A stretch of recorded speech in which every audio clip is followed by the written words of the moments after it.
Yugoslavia, 1993. Hyperinflation has turned the dinar into toilet paper.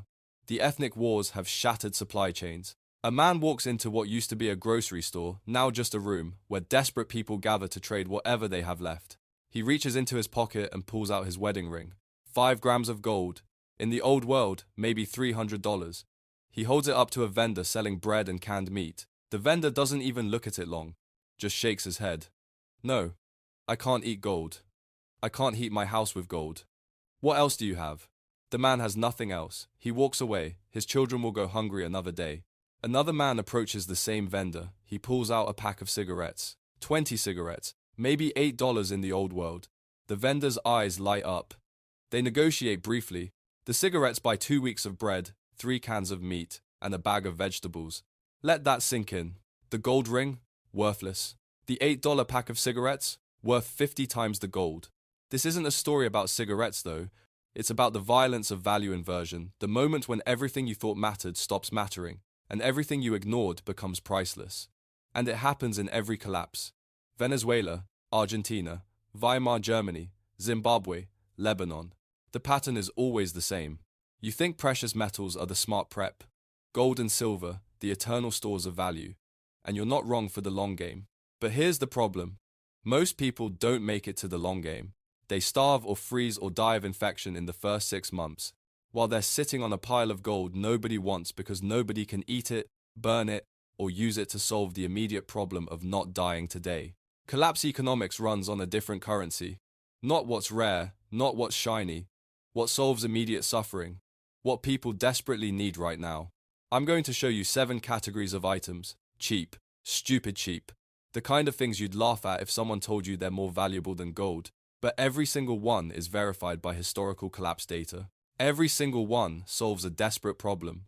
And every single one will buy you more food, more safety, and more leverage than precious metals during the chaos window, that first 1 to 2 years when systems are dead but haven't been rebuilt yet. These items cost between $1 and $50 each today. In a collapse, they're worth 50 to 100 times that. Some of them, you can stockpile hundreds of units for the price of a single gold coin. And when the grocery stores are empty and the power's been out for 3 months, you'll trade one of these stupid little items for a week of food while the guy with the Krugerrands is still trying to explain why anyone should care about gold when they can't cook dinner. Let's start with the most obvious one. The one that costs $3 and will buy you a week of food when dollars are just paper. Item shown. Disposable lighters. A Bic lighter costs about $2. It's a piece of plastic filled with butane. You can buy them at gas stations. You lose them in your couch cushions. You have probably never thought about them as an investment vehicle. But that little piece of plastic gives you 3,000 lights, 3,000 fires. And fire is the difference between eating and starving, between freezing and surviving, between clean water and dysentery. When the power grid goes down, your stove doesn't work, your furnace doesn't work, your water heater doesn't work. You need fire to cook food, to boil water for purification, to heat your house, to light candles. Fire is the foundation of post-collapse life, and most people can't make it reliably. Sure, you have matches, but matches expire, they get wet, and each one is single use. You have a ferro rod, maybe, if you're tactically minded, but ferro rods require skill, practice, and dry tinder. Most people can't use them effectively under stress. A lighter, instant fire, zero skill, works even after it gets wet, once you dry it out. 3,000 uses. And then there are the smokers, 30 to 40% of the population in many countries, addicted, in withdrawal, desperate for a light. They will trade significant resources for the ability to smoke. Not because it's rational, because addiction doesn't care about rationality. In Venezuela, starting around 2016, hyperinflation destroyed the bolivar, supply chains collapsed, matches became unavailable. Bic lighters which had to be smuggled in from Colombia were worth 50 times their normal price. Reports from traders in Caracas put a single lighter at the value of 2 to 3 days of food. For a $2 item, in Sarajevo during the siege in the early 90s, a lighter was worth a pack of cigarettes, which was worth a week's salary in pre-war terms. Because without fire, you couldn't cook. And there was no electricity, no gas. Fire was survival. The lighter was the bottleneck. In Argentina during the 2001 economic crisis, when the banks froze and the peso collapsed, Lighters became barter currency in rural areas. People hoarded them, because in the countryside, if you couldn't light your stove, you couldn't eat. And gold? Gold doesn't light a stove. Let's do the math. Today, you can buy a 50-pack of BIC lighters for about $50, $1 per lighter. In a collapse, conservatively, one lighter trades for 3 days of food canned goods, rice, beans. 3 days of food in a hyperinflation scenario is worth maybe $50 to $100 equivalent. That's a value multiplier of 50 to 100 times. But it gets better, because lighters don't run out immediately. For the first 3 months of a collapse, most people still have lighters. The value is moderate, but by month 4, month 6, month 12, lighters start running out. People's stockpiles are exhausted, and suddenly, your lighter isn't just worth 3 days of food, it's worth a week. Maybe more. By year 2, when almost nobody has a working lighter left, you're holding something that's functionally equivalent to gold, but with actual immediate utility. Here's your strategy. Personal use, 20 to 30 lighters. That's years of fire starting for you. Trade stock, 100 to 500 lighters, depending on budget. Buy in bulk online, from wholesalers, from dollar stores. Store them in a cool, dry place. Check them periodically, they can leak butane over years. Rotate your stock every 3 to 5 years. Brand matters. BIC is the gold standard. Reliable, recognized, trusted. Cheap knockoffs fail, break, leak. In a trade situation, brand recognition creates confidence. Nobody wants to trade a week's food for a lighter that dies after 10 flicks. When you trade, ration carefully. Don't flood the market. Trade 1 or 2 at a time. High markup. Early collapse. 1 lighter equals 3 cans of food. Mid collapse. 1 lighter equals a week's food for 1 person. Late collapse. 1 lighter is significant barter leverage. And remember, the person with no fire is desperate. Desperation equals premium pricing. They're not buying a lighter. They're buying the ability to cook for their children, to boil water so their family doesn't die of disease, to stay warm. You're not gouging. You're solving an immediate life or death problem. That has value. A $2 lighter will buy more food in a collapse than a $200 silver coin. Because you can't eat silver, but you can cook with fire. Item #2. Sanitary products. Here's the thing most preppers miss. Because most preppers are men, half the population menstruates, and menstruation doesn't stop during a crisis. Tampons, pads, diapers, both infant and adult. These are the unsexy necessities, the things nobody wants to think about when they're daydreaming about tactical gear and firefights. But in a collapse, hygiene products become desperately needed, very quickly. Women between the ages of 12 and 50 need menstrual products monthly. Without them, you're looking at infection risk, immobility, humiliation. Try doing manual labor, or standing guard duty, or walking 10 miles to trade for food, while bleeding with no sanitary protection. It's not happening. Women in collapse zones consistently report that hygiene products are one of their top barter requests, right after food and medicine. Babies can't be toilet trained during a crisis. Stress makes it impossible. Without diapers, you're looking at rashes, infections, and sanitation disasters. Parents will trade almost anything to keep their baby clean and healthy. Anything. And then there's the elderly and the injured. Incontinence is common. Without adult diapers, you lose dignity. And caregivers burn out. Venezuela. Ongoing. Sanitary pads are unavailable in stores. Supply chains collapsed. Currency is worthless. Women are using rags, newspaper, cardboard. Infections are skyrocketing. On the black market, 1 pack of pads is worth a month's minimum wage. Tampons, smuggled from Colombia, are worth 100 times their normal price. Syria, civil war, refugee camps. Aid organizations report that hygiene supplies are the #1 request after food and water. Women are trading food for pads, choosing hygiene over calories, because the alternative is infection, immobility, and losing the ability to function. Bosnia, 90s, siege conditions, no imports, women using improvised cloth, old t-shirts, unsanitary, dangerous. Tampons and pads became the highest value barter items for women, worth more than almost anything else. Even in the U.S. Hurricane Katrina, 2005, shelters ran out of feminine products within 48 hours. Women were desperate, humiliated. Distribution centers didn't get hygiene supplies for days. This is a wealthy country, a temporary disaster, and the system still failed immediately. Let's do the math. Today, a box of tampons, 36 count, costs $7 to $10. A box of pads, 48 count, $8 to $12. A pack of diapers, size 3, 100 count, $25 to $35. In a collapse, one tampon equals 1 day's food early on. One box of tampons equals 1 month's food mid-collapse. Value multiplier, 30 to 100 times. For diapers, one diaper equals 1 can of food when parents are desperate. One pack 100 diapers equals massive trade leverage. Parents will trade anything. Here's why this creates asymmetric advantage. Demand is non-negotiable. You can't tough it out. You can't make do. It's a biological necessity, which means desperation. Supply evaporates fast because manufacturing requires chemicals, plastics, machinery, and logistics. All of that collapses early. And there's no cottage industry replacement. You can't effectively DIY tampons. The demographics are huge. Women are 50% of the population. Menstruating women, 25%. Parents of babies, 5 to 10%. You're looking at 30 to 35% of survivors as your addressable market. And here's the kicker. Most households have maybe a 1-month supply. It runs out fast. Resupply is impossible.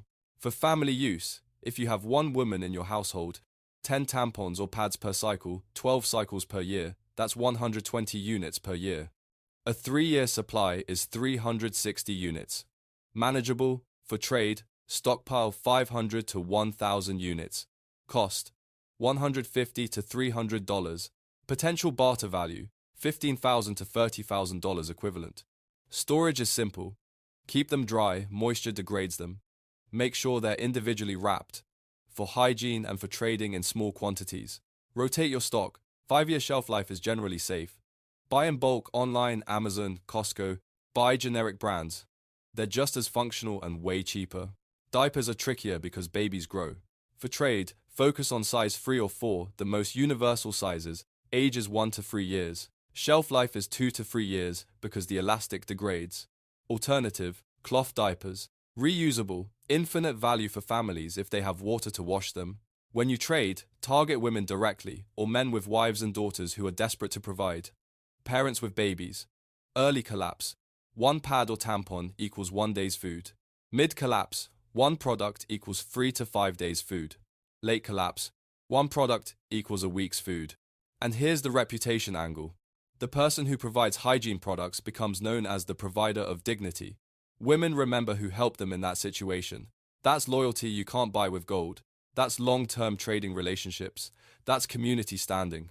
Every woman in the collapse zone will remember the person who traded them tampons when they were desperate. That's worth more than any precious metal.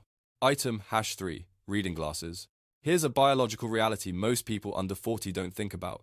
Nearly 100% of people over age 45 develop presbyopia. Age-related farsightedness. They can't read small print. They can't do close work, sewing, repair, medical tasks. By age 50, it's severe. In the U.S., about 40% of the population is over 45. Every single one of those people needs reading glasses to function. And in a collapse, optometrists are closed. The supply chain for prescription lenses, complex, specialized equipment, is gone. New glasses are impossible to obtain. Current glasses get lost, broken, or become the wrong prescription after years of degradation. Without glasses, a person over 45 is functionally disabled. Think about the critical tasks that require close vision. Reading medicine labels, dosing errors kill people. Sewing and mending clothes, which becomes necessary when you can't buy new ones. Repair work, small screws, wiring, electronics. Medical procedures, suturing wounds, removing splinters, anything delicate. Reading maps, instructions, survival manuals. An elderly woman was a seamstress before the collapse. She has decades of skill, but she can't see to thread a needle. Without reading glasses, that skill is useless. She can't contribute. She becomes a burden instead of an asset. You trade her a pair of reading glasses plus 2 magnification. Suddenly, she can sew again. She mends clothes for the entire community. She offers you a lifetime of mending in exchange for those glasses. That's hundreds of hours of skilled labor. For a $1 pair of readers from a dollar store, there's no direct historical documentation of reading glasses as barter items because most collapse accounts overlook mundane details like this. But the logic is airtight. Every collapse account mentions elderly people struggling with tasks. And we know from refugee crisis data, UNHCR reports that reading glasses are among the most requested items in older refugee populations. Aid shipments include them, which means the need is recognized and known. Let's do the math. Today, one pair of reading glasses costs $1 to $5. Buy 20 pairs in varied magnifications plus 1 through plus 3.5 and you've spent $20 to $100. In a collapse, one pair of glasses restores functionality for someone over 45. Restored functionality means they can contribute labor and skills again. To the recipient, that's priceless. In barter terms, they'll offer whatever they can. One pair of glasses might be worth 1 week's food early on, 1 month's food mid-collapse, or a lifetime of skilled services. Here's why this is asymmetric value. Nobody thinks of this. The prepper community skews younger, 25 to 50 years old. Most don't need glasses yet, so it doesn't occur to them. Zero competition in this niche. Demand is invisible until the crisis hits, and then it's suddenly desperate. And the elderly have valuable skills. Life experience, pre-digital knowledge, how to preserve food, how to fix things without ordering parts online, how to survive without modern conveniences. But they can't contribute if they can't see. Glasses unlock an entire demographic's productivity. There's a compound effect here too. You give someone glasses, they can work again, they earn surplus food and goods, and they trade that surplus back to you for other things. You've just made a long-term investment in a productive trading partner.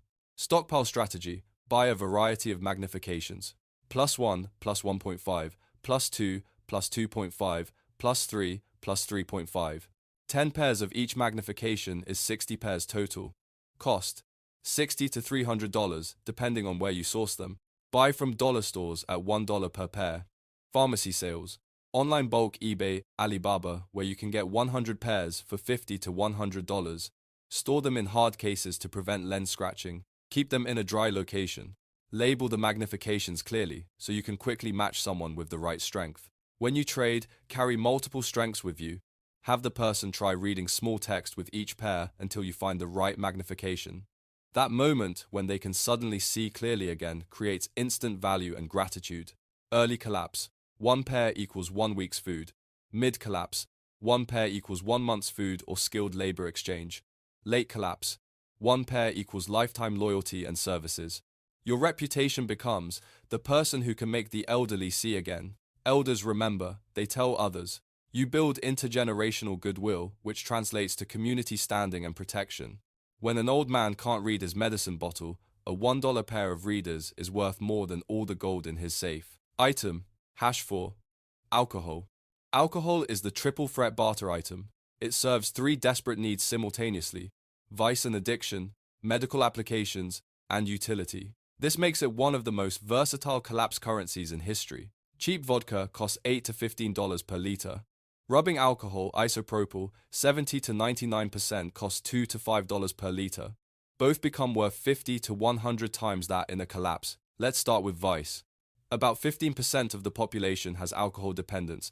Another 40% are regular social drinkers. In a collapse, stress skyrockets.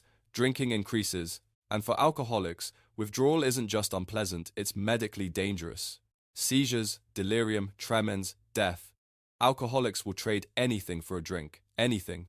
Even non-addicts want escape from the horror of collapse. Alcohol offers temporary relief from fear, cold, hunger, despair. Liquid courage for difficult tasks. The psychological value is massive. Historically, alcohol becomes premium currency in every collapse.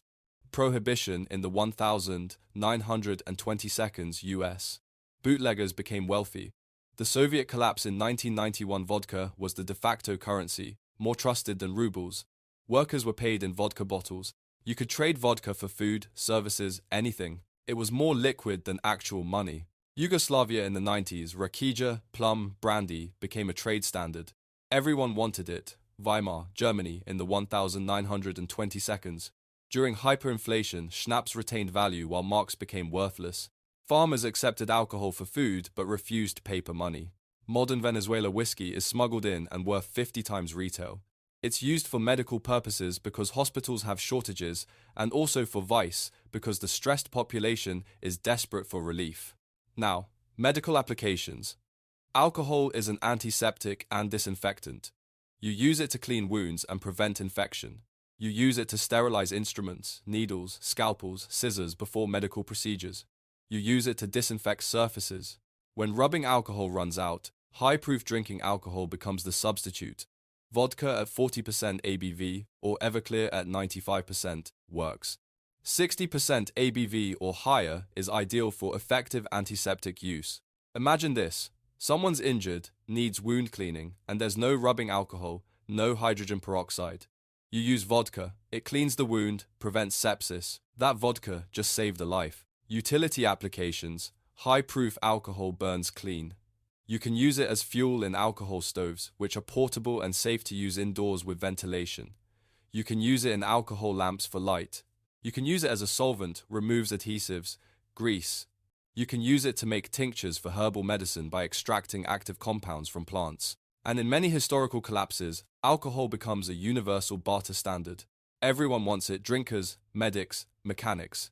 It's easy to value and subdivide. You can trade by the shot, by the bottle. It's fungible. Let's do the math. 1 liter of vodka today, $12 to $15. 1 liter of rubbing alcohol, $3 to $5. In a collapse, 1 liter of vodka equals 1 to 2 weeks' food early on, 1 month's food mid-collapse. 1 shot of vodka 50 milliliters equals 1 day's food late in the collapse when scarcity is severe. Value multiplier, 30 to 100 times. Rubbing alcohol, because of its medical applications, has extremely high barter value. 1 liter can provide multiple life-saving wound cleanings. People will pay a premium for medical supplies. Stockpile strategy. For personal use, even if you don't drink, 5 to 10 liters for medical use and barter. For trade stock, 50 to 100 liters. Cost: $600 to $1,500 for vodka, $150 to $500 for rubbing alcohol. What to buy? Cheap vodka brands Smirnoff, Svedka, or bottom shelf. 40% ABV minimum, which is 80 proof. Higher proof is better.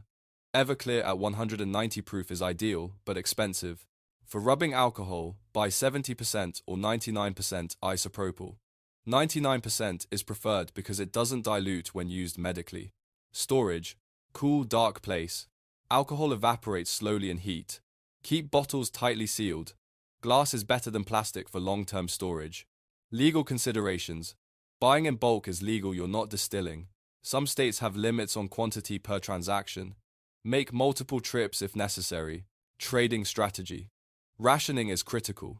Don't trade large bottles early, people will binge drink, and you lose the opportunity for multiple transactions.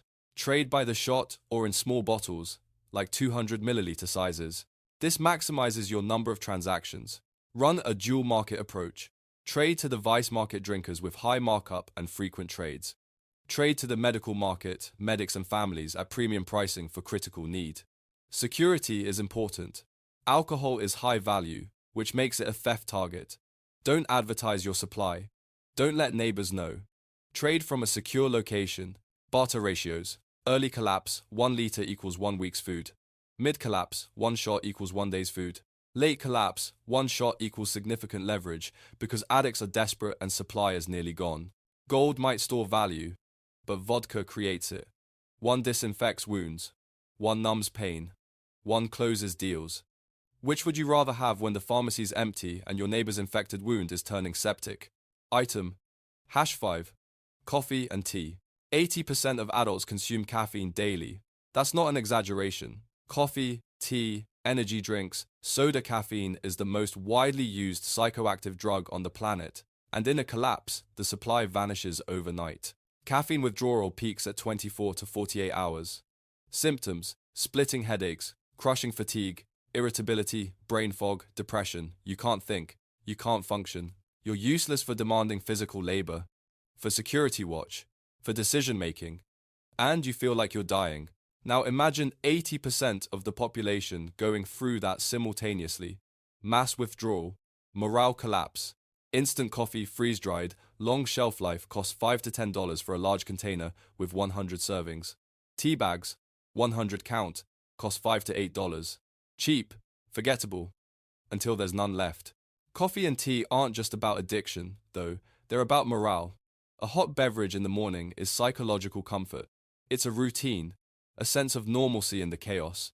It's a social ritual, a way to bond with others over something warm and familiar. When everything's falling apart, at least you have your coffee. There are functional benefits too. Caffeine increases alertness, which is critical for security watches and demanding labor. It improves cognitive function, withdrawal impairs decision-making, which can get you killed. And there's an energy boost, part placebo, part actual stimulant. People feel stronger and more capable. World War I and II soldiers received coffee rations because it was critical for morale. Troops without coffee saw morale collapse. In the trenches, coffee was traded like currency. The Great Depression, 1,930 seconds coffee, was one of the last luxuries people gave up. Families prioritized coffee over other non-essentials. In hobo camps, coffee was the communal ritual that maintained a sense of humanity. Cuban Revolution, 1959 into the 60s. Coffee was rationed and highly controlled. Black market coffee was expensive and in high demand. People traded significant goods for it. Modern Venezuela coffee was once an export crop. Now it's scarce.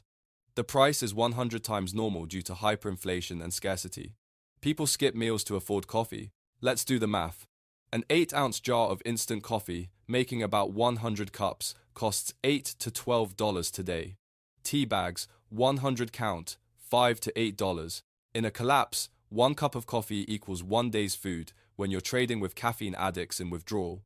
1 jar 100 cups equals 3 months' food. Value multiplier, 50 to 100 times. Realistic scenario, someone's in withdrawal, splitting headache, can't function. You offer 1 cup of coffee. They offer 1 week's labor or significant goods in exchange. You've solved an immediate, desperate problem. Premium pricing. Demand is widespread 80% of the population. Supply vanishes quickly because coffee is grown in the tropics, Colombia, Brazil, Ethiopia. Supply chain collapse means no imports. Existing household stock is consumed rapidly. Most households have 1 to 2 weeks supply max. Substitutes are inferior. Chicory coffee, dandelion coffee, they don't contain real caffeine. The taste is terrible. People want real coffee. And here's the thing about caffeine. Withdrawal isn't lethal, but the psychological desire is just as powerful as physical addiction. People will pay a premium for comfort. Stockpile strategy. For personal use, if you drink 2 cups per day, 730 cups per year, that's 7 to 8 jars of instant coffee per year. A 3-year supply is 20 to 25 jars. For trade stock, 50 to 100 jars, cost $400 to $1,200. What to buy? Instant coffee, freeze-dried. Longer shelf life 10 to 20 years if sealed. Brands like Folgers, Maxwell House, Nescafe. Avoid ground coffee, it goes stale in 6 to 12 months. For tea, buy individually wrapped bags for hygiene and longer shelf life. Black tea has the highest caffeine content. Storage, cool, dry, dark location. Sealed containers, moisture is the enemy. For ultra long-term storage, use Mylar bags with oxygen absorbers. Trading strategy. Ration carefully. Don't trade full jars early, people will binge. Trade by the cup or in small bags. This maximizes transactions and maintains scarcity. Target customers. Addicts in withdrawal are desperate and will pay anything, especially in the first 72 hours. Workers who need energy and alertness for security or labor. Traders who want coffee to retrade in bulk deals. Barter ratios. Early collapse, 1 cup equals 1 day's food. Mid collapse, 1 cup equals 3 days' food. Late collapse, as scarcity increases, 1 cup equals a week's food. If you have fire and heat, offer brewed coffee, not just grounds. Charge a premium for immediate gratification. Your location becomes a social gathering spot, which also means intelligence gathering. You learn who has what, who needs what, where the threats and opportunities are. You can survive without coffee. But can you survive the withdrawal headache while defending your family, in the cold, with no sleep, trying to make life or death decisions? Coffee isn't a luxury. It's sanity in a jar. Item #6, salt. The word salary comes from the Latin salarium, the salt payment given to Roman soldiers. Salt has been currency for thousands of years, and there's a reason for that. Bulk iodized salt, sodium chloride plus iodine, costs $1 to $2 for a 26-ounce container. A 25-pound bag costs $5 to $10, that's 40 cents per pound. And in a collapse, 1 pound of salt is worth 1 week's food or more. Salt is biologically necessary. Your body needs sodium to function, nerve impulses, muscle contraction, fluid balance. When you sweat, you lose salt. In a collapse, you're doing manual labor. You're sweating heavily. Without salt, you develop hyponatremia, confusion, seizures, death. Salt is also the only food preservation method that works without power. You use it to cure meat, which prevents spoilage. You use it to pickle vegetables, which extends your harvest. Without refrigeration, salt is the only way to store protein long term. A hunter kills a deer 50 pounds of meat. Without salt, the meat spoils in 3 days. With 3 pounds of salt, the hunter cures all the meat and it lasts 6 months. Those 3 pounds of salt just fed a family through winter. And salt makes food taste good. Bland survival food, rice, beans, whatever you can scavenge, is miserable. Salt makes it edible. That's a morale factor. Tasty food contributes to the will to live. Ancient Rome, soldiers were paid in salt, or money to buy salt. Salt roads, like the Via Salaria, were major trade routes. Wars were fought over salt sources. Medieval Europe, salt taxes were a major revenue source for kingdoms. Venice became wealthy by monopolizing the salt trade. Salzburg, the city's name literally means salt castle. Colonial America, salt was essential for winter survival, for preserving meat. Coastal evaporation pans were high-value property. Settlers in the interior traveled hundreds of miles to get salt. The U.S. Civil War, 1,860 seconds. The Union blockaded southern salt sources. The Confederacy suffered from salt scarcity, which became a military disadvantage. They couldn't preserve meat for troops. Salt works were prime military targets. Modern collapses, Venezuela has a coastline, but salt shortages occurred anyway because supply chains broke down. In post-Soviet states, people hoarded salt during the transition. Let's do the math. A 25-pound bag of salt costs $8 to $10 today. That's 40 cents per pound. In a collapse, 1 pound of salt preserves 10 to 20 pounds of meat. That extends 3 days of food to 3 months. The value of that preserved meat is survival through winter. In barter terms, 1 pound of salt equals 1 week's food. Value multiplier, 50 to 100 times. Scenario, a hunter kills a deer, 50 pounds of meat. Without salt, he eats or shares what he can in 3 days and the rest rots. With 3 pounds of salt, he cures all the meat, and it lasts 6 months. Those 3 pounds of salt worth maybe $1.50 today just fed his family through winter. What's that worth in trade? Everything. Universal need. 100% of the population needs sodium. 100% of people preserving food need salt. Everyone is a potential customer. Supply is limited. Salt is either mined or evaporated from seawater. Mining requires industrial equipment. Evaporation requires coastal access, time, and knowledge. Inland areas can't produce it locally. Bulk is cheap. A 25-pound bag is $10 today. You can trade it by the £25 transactions. The profit margin is massive. And shelf life? Infinite. Salt is a mineral. It doesn't expire. Store it forever. No rotation needed. It's the ultimate long-term investment. Stockpile strategy. For personal use, cooking requires 1 to 2 pounds per person per year. Food preservation requires 10 to 20 pounds per year if you're hunting or gardening. A 3-year supply is about 50 pounds. For trade stock, 200 to 500 pounds. Cost, $80 to $200. Incredibly cheap. Where to buy? Farm supply stores and feed stores have the cheapest bulk quantities. Warehouse clubs like Costco or Sam's Club. Do not buy water softener salt, it's not food grade. Storage. Keep it dry. Salt absorbs moisture and clumps. Use food grade buckets with sealing lids. It will last indefinitely if kept dry. Type matters. Iodized salt is preferred. Iodine prevents goiter. Sea salt has natural trace minerals, which is good. Canning or pickling salt is pure sodium chloride, which is best for preservation. Trading strategy. Trade by weight, by the pound or by the cup. 1 pound has significant value. Don't undersell. Early scarcity will become apparent, and prices will rise. Target customers. Hunters and fishermen need salt to preserve meat. Gardeners need it to preserve the harvest by pickling. And everyone needs dietary sodium. Barter ratios. Early collapse. 1 pound of salt equals 1 week's food. Mid-collapse, 1 pound equals 2 weeks' food. Late collapse, as scarcity becomes severe, 1 pound equals a month's food. You can also offer preservation knowledge along with the salt. Teach someone how to cure meat, and charge a premium for the expertise. This creates dependency. They'll need you for future preservation. Your ancestors fought wars over salt. Your salary is named after it.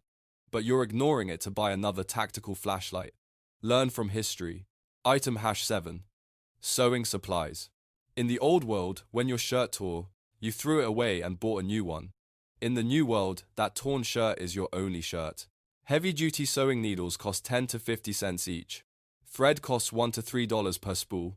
Buttons, zippers, snaps pennies each. A comprehensive sewing kit with enough supplies for 1,000 repairs costs $20 to $50. But in a collapse, manufacturing stops, stores empty. The only clothes available are the ones people already own. And those clothes wear out fast manual labor, harsh conditions, washing by hand. Fabric tears, seams split, buttons fall off. A torn coat in winter means exposure. Cold gets in through the gaps. You risk hypothermia. A torn pair of pants means exposed skin cuts, scratches, infections from dirty environments, and ragged clothes destroy morale. Looking like you're falling apart makes you feel like you're falling apart.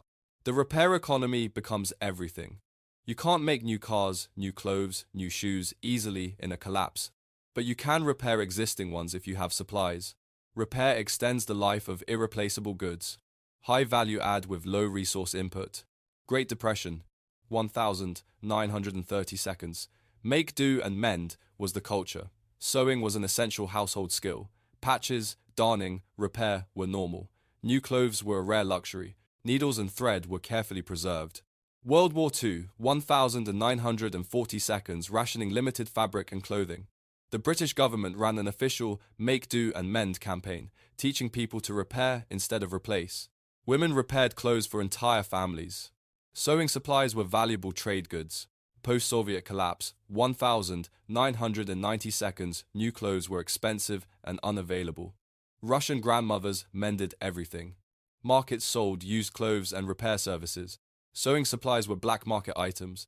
Cuba's special period, 1,990 seconds. Soviet aid stopped, the economy collapsed. People wore clothes until they were literal rags. Sewing was a necessary survival skill. Needles and thread were hoarded. Let's do the math. A sewing kit costs $20 to $50 today. An individual needle costs 10 to 50 cents. A spool of thread, $1 to $3. In a collapse, one needle can make 100 repairs or more, if it doesn't break or get lost. One repair extends a garment's life by 6 months. The value of warmth and protection is life-saving. In barter terms, one needle is worth 1 week's food. Value multiplier, 100 to 200 times. Scenario, it's winter. Someone's coat has a major tear.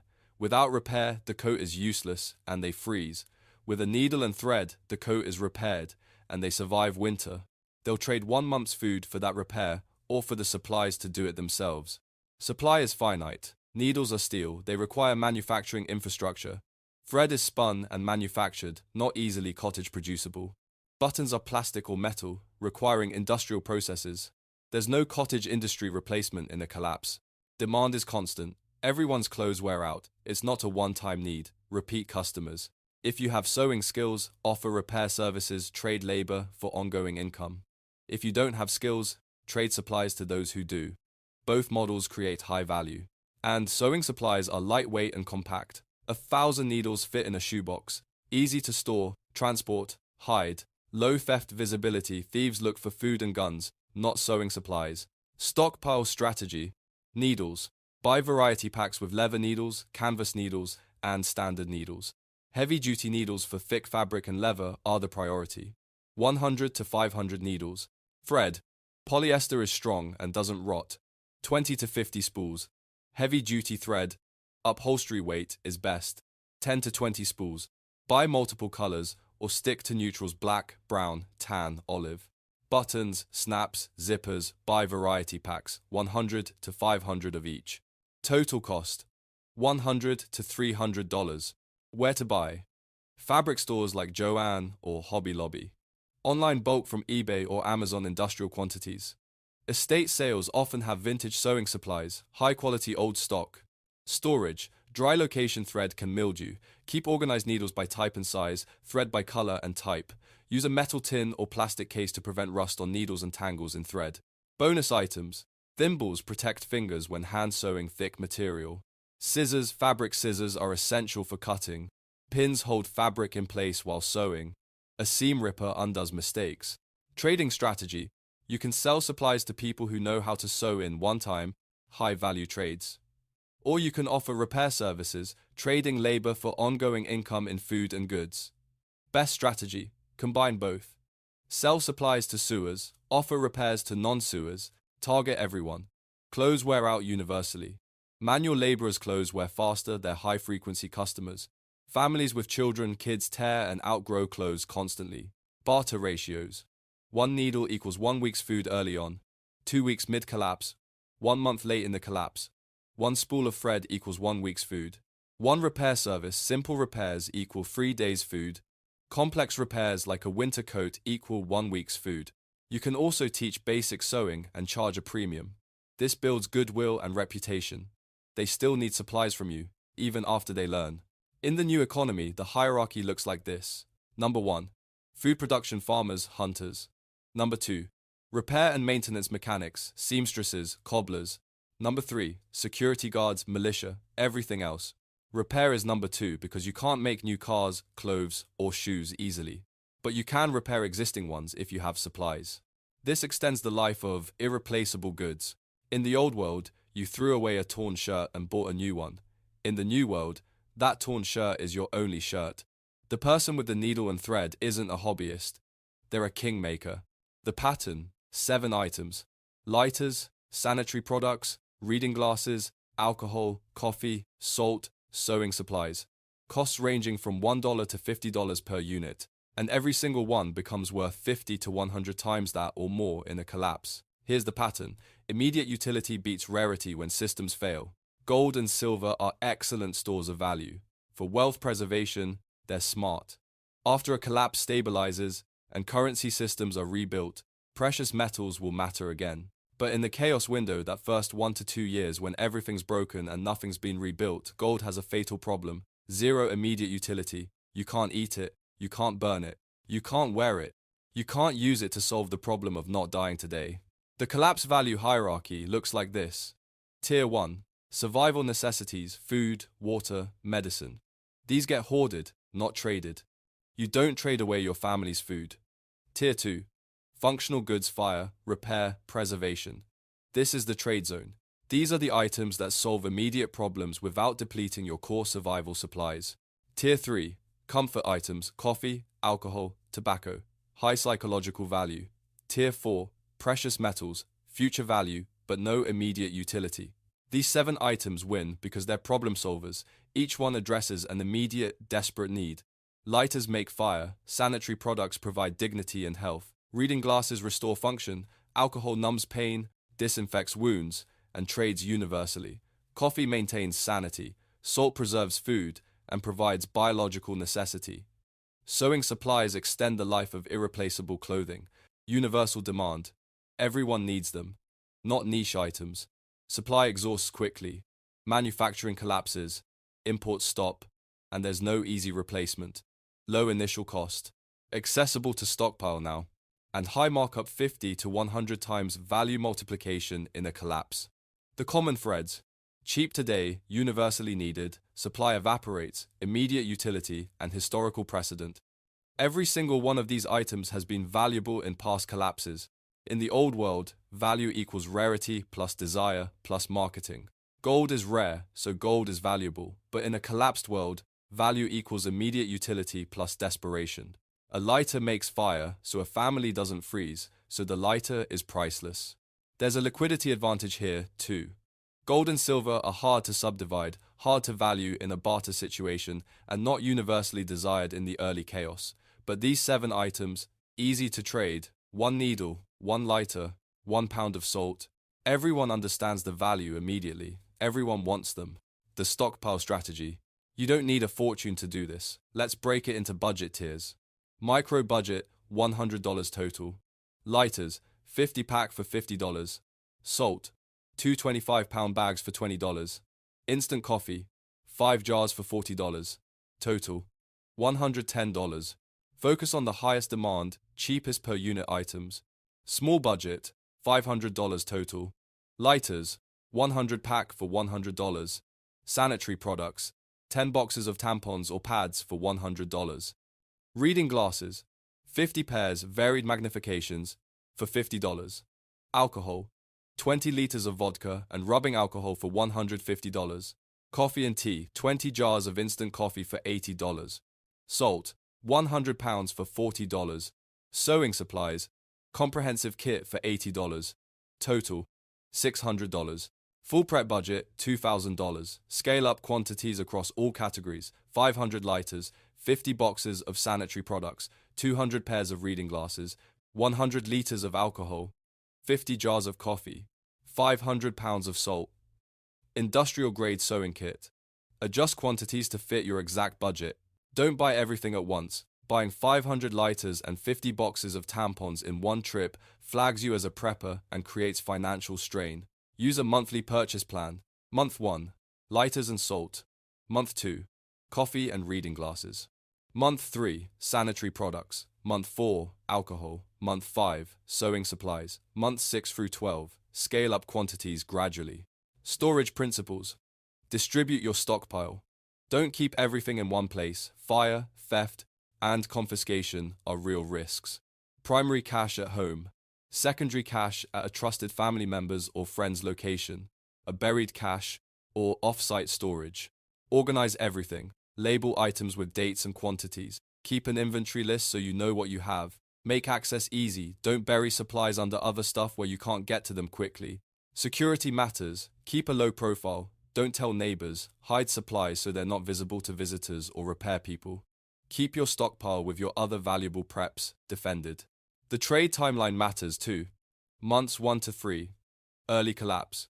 Most people still have some supplies. Your role is conservative trading. Establishing a reputation. Focus on high-demand items like lighters and coffee for addicts in withdrawal. Months 4 to 12. Mid-collapse. Household supplies are exhausted. Demand spikes. Your role is increasing prices and volume trading. All 7 categories are in high demand. Year 2 and beyond. Late collapse. Extreme scarcity. Your stockpile gives you massive comparative advantage. Your role is wealth accumulation, power consolidation, trade for land, labor, protection, alliances. The ethics question. You're going to face accusations, price gouging, profiteering off suffering, hoarding, taking advantage of desperate people. Here are the counter-arguments. You prepared. They didn't. You sacrificed now money, space, effort to have supplies later. They spent money on entertainment and luxuries. You're not obligated to subsidize their lack of foresight. Price signals are a rationing mechanism. If you give supplies away, they're gone immediately, and you help a few people briefly. If you charge high prices, your supplies last longer, and you help more people over time. High prices mean people use goods carefully and don't waste them. And there's an incentive angle. If you bail everyone out for free, there's no incentive to prepare next time. If they suffer consequences, they learn. Assuming there's a next time, assuming recovery happens. Here's a moral middle ground. Family and close friends, help freely within reason. Community members, fair trade, not gouging, but not charity either. Strangers, market rates, supply and demand. Children, elderly, and disabled people show compassion. They couldn't prepare, often through no fault of their own. Reputation matters. If you're too generous, you deplete your supplies and can't help anyone long term. If you're too greedy, you get targeted, robbed, or killed. Balanced trading makes you a respected trader, a community asset, someone protected by reputation. The cigarette redux. Yugoslavia, 1993. Go back to the beginning. The man with the gold ring starves. Nobody wants his gold. He can't trade it for food. 6 months later, he's dead or displaced. The man with the cigarettes thrives. Everyone wants them. He trades them for food, for goods, for influence. 6 months later, he's accumulated resources and built a network. The lesson is clear. In chaos, utility beats rarity. In recovery, rarity beats utility, and gold regains value. But the window that first 1 to 2 years is when utility reigns. You have 2 paths. Path A, stockpile gold, wait for recovery, hope you survive the chaos. Path B, stockpile utility goods, thrive in the chaos. Trade for gold during recovery when other people are desperate and gold is cheap. The smart strategy is balance. 80% utility goods, these 7 items, 20% precious metals for post-recovery wealth. You survive the short term, you prosper in the long term. You now know what has value. You can acquire it for $100 to $2,000 Or you can buy another gold coin and hope. When currency collapses, will you be the person with the gold nobody wants, or the person with the lighter everyone needs? Gold is for kings, cigarettes are for survivors, and kings don't last long when the kingdom burns.